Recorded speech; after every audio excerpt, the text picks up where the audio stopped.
Are you looking for the best mid-range phone? In this video we will look at some of the 6 best mid-range phone on the market. Before we get started with our video, we have included links in the description.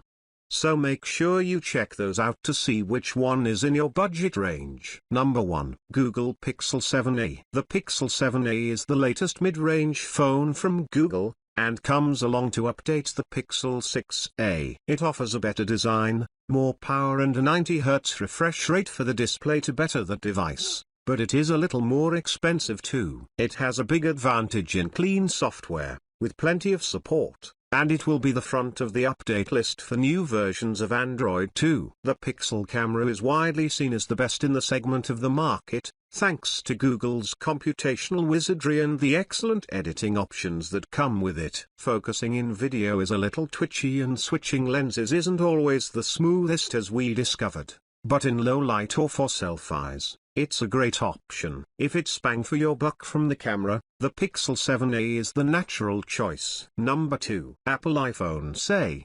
2022. The affordable iPhone SE has cemented its place in the lineup of iPhone models because it's the cheapest way to get an iPhone. The design is dated, so you miss out on Face ID, and you get a smaller display, but Apple has ensured that this is a powerful phone with great hardware, so we found all our apps to run perfectly. The camera isn't as fancy as you'll find from the rest of the competitors on this list, nor can it compete with the regular iPhone or iPhone Pro models, but you have all the updates of iOS, access to Apple's wider ecosystem, Apple Pay and everything else. If it's an affordable iPhone you're after, they don't come cheaper. Number 3. Samsung Galaxy A54 5G. The Samsung Galaxy A54 5G offers a great display in a body that looks just like Samsung's flagship phone, the Galaxy S23. The main camera on this phone is also great, even if the supporting cameras aren't that exciting. Of course you get that all-encompassing Samsung experience from One UI, and that does mean some duplication of Google apps that we think are better than Samsung's substitutes. While you don't quite have flagship power in this phone, we found it to handle most tasks with ease, and with good battery life too. Number 4. Poco F5 Pro.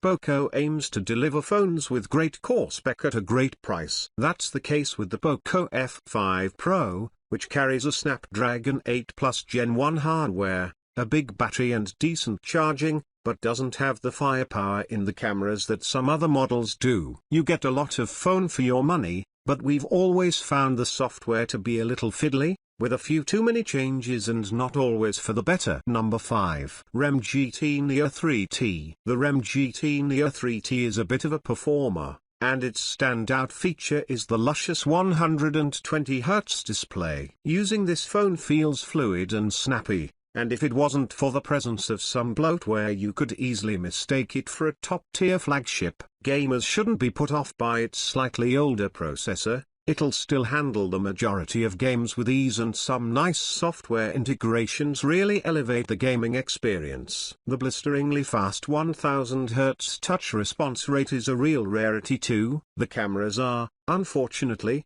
a bit of a weak area. The primary camera is good but could benefit from OIS, while the other lenses are just unimpressive. If you're not too bothered about camera performance, the 3T has a lot to offer. With a big 5,000 mAh battery to keep you going all day and a speedy 80 watts charger to top you up, the Realme GT Neo 3T is an excellent mid-ranger.